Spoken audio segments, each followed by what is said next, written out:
할렐루야 성도님들, 이 아침도 주님의 은혜가 넘치길 축복합니다. 오늘 같이 보실 말씀은 시편 106편 3절에서 8절까지만 오늘은 같이 읽도록 합니다. 3절, 공의를 지키는 자들과 항상 의를 행하는 자는 복이 있도다.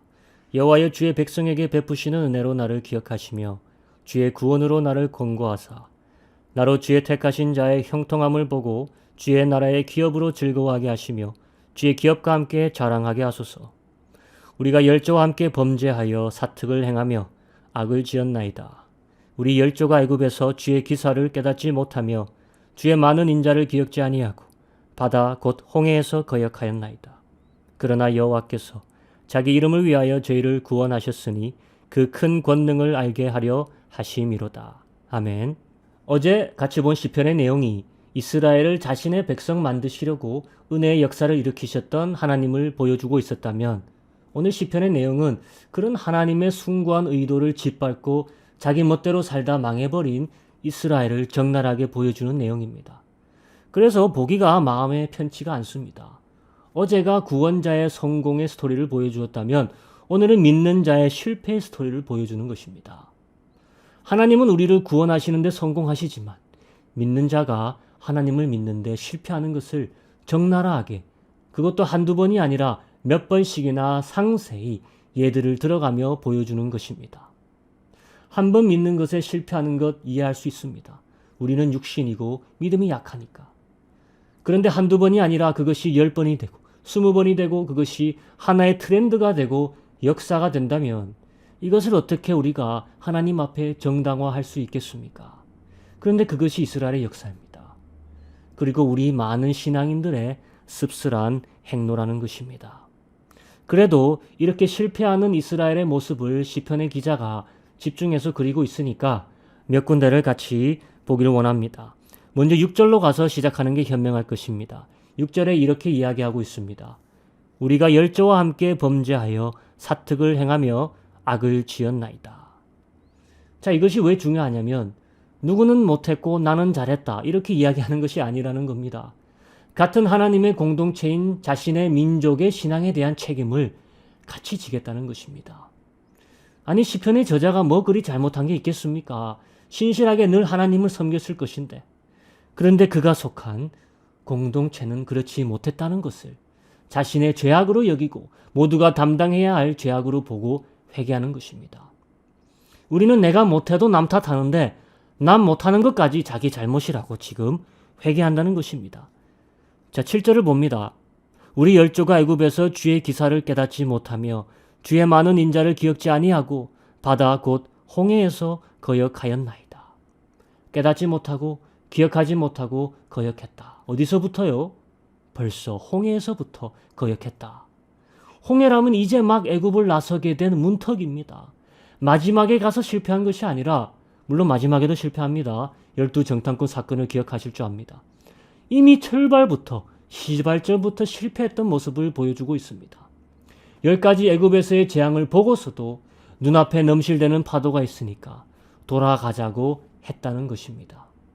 뒤에서 쫓아오는 애굽의 전차를 보니까 그냥 항복하자고 합니다. 바로 이틀 전에 유월절을 보내고 죽음의 사자에서 구원받아 여기까지 왔는데도 이제 다 포기하고 그냥 돌아가자라고 합니다. 3일도 못 갔다는 거예요. 하지만 하나님의 은혜를 보십시오. 8절 9절에 그것까지도 하나님은 용서하셨다고 하십니다. 그러나 여호와께서 자기 이름을 위하여 저희를 구원하셨으니 그 큰 권능을 알게 하려 하심이로다. 이에 홍해를 꾸짖으시니 곧 마름에 저희를 인도하여 바다 지나기를 광야를 지남 같게 하사. 그러고 나니까 그제서야 11절에 보니 저희가 말씀을 믿고 찬송을 불렀도다. 그렇죠. 이제는 자신들의 눈앞에서 모든 바로의 군대가 수장되는 것을 보고 두려움과 경외감으로 이제야 백성은 하나님을 찬송하게 되고 믿게 되었다. 그러면 다행입니다. 그런데 다음 절에 이렇게 이야기합니다. 저희가 미구에 곧바로 그 행사를 잊어버리며 그 가르침을 기다리지 아니하고 곧 바로 그의 역사를 잊어버리며 그의 가르침을 기다리지 않았다. 그래서 또 3일도 가기 전에 늘 3일을 못 갑니다. 어떤 소리를 내게 됩니까? 배가 고프다고. 차라리 애굽에서 있었더라면 양파와 마늘과 채소를 먹을 수 있었을 것이라고. 고기가 먹고 싶다고. 여러분 배고픈 게 죄가 아닙니다. 하지만 잘 들어보십시오. 내가 배고픈 것을 어떻게 표현하냐가 죄와 신앙의 미묘한 차이가 될 수 있다는 것입니다. 내게 부족한 것, 내게 필요한 것을 하나님께 부르짖는 것 아무 문제 없습니다. 아니 그것이 믿음입니다. 그런데 이 백성은 그게 아니라는 것이에요. 배고픈 것이 문제가 아니라 배고프니까 돌아가고 싶다고 얘기하는 게 문제라는 겁니다. 배고프니까 배를 채워주소서가 아니라 애굽에서 즐겼던 모든 것이 그립다고 표현하는 것입니다. 14절을 보세요. 14절을. 광야에서 욕심을 크게 바라며 사막에서 하나님을 시험하였도다. 욕심을 크게 바랐다는 말은 탐욕을 부렸다는 말입니다. 여러분 기억하시는지 압니다. 그들이 고기가 그렇게 먹고 싶다고 하니까 하나님께서 고기를 가져다 줬습니다. 메추라기를 하나님께서 바람에 싣고 몰아와 다리 정강이까지 차고 넘치게 하셨습니다. 그런데 그들이 아직 그것을 먹고 씹고 있었을 때 하나님께서 그들 중 일부를 쳐서 죽게 하십니다. 고기를 먹는 게 잘못이 아닙니다. 그 고기가 어떻게 여기서 먹게 됐는지를 생각하지 않은 것이 문제입니다. 자신에게 내려준 하나님의 은혜의 역사는 조금도 생각하지 않고 그것의 맛을 보기에만 혈안이 되어 달려드는 것입니다. 거기서 그들이 감사의 기도를 올렸겠습니까? 한 번이라도 광야에서 이 고기를 공급하신 하나님의 은혜와 그 큰 역사함에 경외함과 찬양을 드릴 마음이 있었습니까? 저는 그들이 훤히 보이는 것 같습니다. 이런 마음을 저도 배고플 때 느껴봤기 때문이에요. 그들이 어떤 마음으로 그 고기에 달려들었을지, 그렇게 많게 넉넉하게 보여줬음에도 남한테 빼앗기지 않으려고 달려들었을 겁니다. 누구보다 먼저 내가 먹어보려고, 더 많이 먹어보려고 달려들었을 그들의 모습이 눈에 훤합니다. 어떠한 믿음의 표현 없이 멈춰 서지 못한 육신의 모습, 온전한 육신의 모습과 육신의 생각으로 고기에 달려드는 모습. 하나님은 이런 백성을 원하셔서 그들을 구원하신 게 아니었습니다. 충분히 10가지 재앙을 통해 홍해를 마른 땅같이 건너게 하심을 통해 하늘에서 만나를 내려주시고 밤에는 불기둥으로 낮에는 구름기둥으로 보여주심으로 인해 깨달을 수 있었고 신앙이 무엇인지 충분히 인지하고 배워갈 수 있었습니다. 하지만 그들은 멈춰서지 않았고 그대로 보기 좋은 것에 달려드는 것입니다. 여러분, 보기 좋은 것에 가장 먼저 넘어온 자들 생각을 해보세요. 거기에 탐욕이 있었습니다. 아담과 하와입니다. 보기 좋은 것에 눈이 멀어 하나님의 말씀을 잊어버린 자들이죠. 탐욕은 하나님의 말씀을 잊게 만들어버립니다. 말씀을 잊게 하는 것이 탐욕입니다. 오늘 이스라엘 백성도 마찬가지 보기 좋은 것을 줘도 그것이 그들에게 덕이 되지 못하고 죽음이 되어버립니다. 이런 역사의 반복을 성경은 창세기부터 계시록까지 늘 항상 보여주고 있는 것입니다. 그러니까 참 암울한 것이에요. 또다시 우리는 이런 역사를 삶에서 반복하고 있는 것은 아닌지. 성도님들, 그래서 좋은 것을 주실 때는 먼저 멈춰서는 것이 가장 중요한 것입니다. 이 멈춰선다는 것이 매우 중요하다는 것이에요. 홍해에 멈춰서서 이러지도 저러지도 못했을 때 그것은 우리로 기억하라는 분기점에 왔다는 것입니다.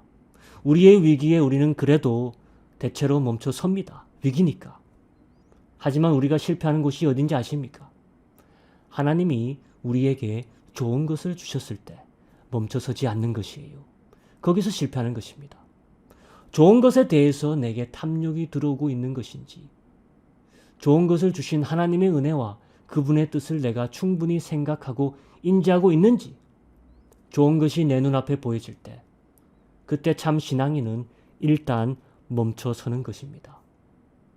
우리가 좋은 것을 달라고 기도하는 것이 나쁜 것이 아닙니다. 하지만 내가 좋은 것을 받을 만한 신앙이 있는지, 신앙의 표현을 할 줄 아는지 생각해 보는 것이 중요합니다. 가나안 땅에서 가장 좋은 것을 주시려는 하나님은 광야의 기간 동안 쉽지 않은 곳에서도 좋은 것들을 주시려고 늘 하셨습니다. 필요한 것들과 그들의 분에 넘치는 것도 공급하고 계셨습니다. 그들이 깨달았느냐 이거예요. 그들이 광야 40년 동안 신었던 신발 하나만을 한번 생각해 보시기 바랍니다. 그들은 40년 동안 같은 신을 신고 있었다는 것조차 죽기까지 깨닫지 못했을 겁니다. 하지만 정작 그 신이 40년 동안 닳지 않았다는 것, 누가 하셨다는 것입니까? 우연이 아니었어요. 하나님의 은혜였습니다. 그런 하나님의 세심한 기적의 한 발 한 발 자국에 내가 앞으로 나아갈 수 있었다는 것, 그런 평범한 것에서부터 하나님의 부인할 수 없는 은혜가 기적처럼 우리에게 역사하고 있었다는 것을 몰랐기에 그들은 거기서 한두 명씩 사라져 갔습니다. 은혜를 모르고 은혜를 기억하지 못하고 은혜를 멸시하는 자들은 이렇게 사라져 갔던 것입니다. 성도님들, 한 걸음을 가고도 하나님이 한 걸음 동안 함께 해주신 은혜를 기억하고 감사할 수 있게 되길 축원합니다. 평생 나의 발이 아프지 않도록, 나의 여정을 갈 수 있도록 아무것도 아닌 것 같은 신발, 하지만 너무나 중요한 그 신발이 헐지 않도록, 닳지 않도록 하신 하나님의 손길이 우리 삶에 분명히 있음을 깨달아 오늘도 좋은 것을 주시는 하나님 앞에 멈춰설 수 있게 되길 기도합니다. 이 시간 우리 그것을 기억할 수 있게 되기를 같이 기도했으면 좋겠습니다. 기도하시겠습니다. 하나님 아버지,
전해줘